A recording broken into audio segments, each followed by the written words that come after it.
ಕಲಬುರಗಿಯಲ್ಲಿ 2 ದಿನಗಳಿಂದ ನಿರಂತರವಾಗಿ ಮಳೆ ಸುರಿತಾ ಇದೆ. ಕಲಬುರಗಿಯ ಜಿಲ್ಲೆಯಲ್ಲಿ ಸುರಿತಿರುವಂತಹ ಭಾರಿ ಮಳೆಯಿಂದಾಗಿ ಇವತ್ತು ಎಲ್ಲಾ ಶಾಲಾ ಕಾಲೇಜುಗಳಿಗೂ ಕೂಡ ರಜೆಯನ್ನ ಘೋಷಣೆ ಮಾಡಲಾಗಿದೆ. ಕಲಬುರಗಿ ಜಿಲ್ಲಾಧಿಕಾರಿ ಫೌಜಿಯಾ ತರನ್ನುಮ್ ಅವರಿಂದ ರಜೆ ಘೋಷಣೆಯಾಗಿರುವಂತದ್ದು.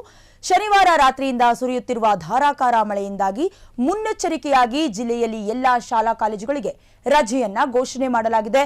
ಡಿಸಿ ಸೂಚನೆಯ ಮೇರೆಗೆ ರಜೆಯನ್ನ ಡಿಡಿಪಿಐ ಘೋಷಣೆ ಮಾಡಿರುವಂತದ್ದು.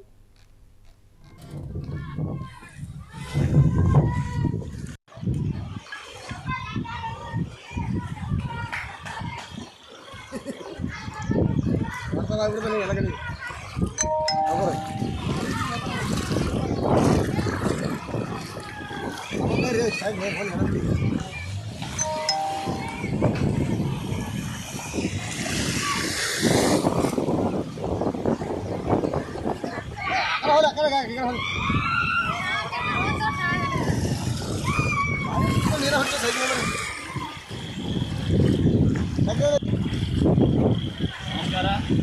ಕಲಬುರಗಿ ಜಿಲ್ಲೆ ಚಿತ್ತಾಪುರ ತಾಲೂಕಿನ ಶಾಬಾದ್ ಗ್ರಾಮಕ್ಕೆ ಸಂಬಂಧಪಟ್ಟಂಥ ಮುಖ್ಯ ಗ್ರಾಮದಲ್ಲಿ ಕಾಗಿಣಾ ನದಿಯ ಪ್ರವಾಹ ನಿನ್ನೆ ರಾತ್ರಿಯಿಂದ ಅತಿ ವೇಗದಲ್ಲಿ ಸಾಗ್ತಾ ಇದೆ. ಈಗ ಆಲ್ರೆಡಿ ನೀವು ನೋಡ್ಬೋದು ಊರೊಳಗಡೆ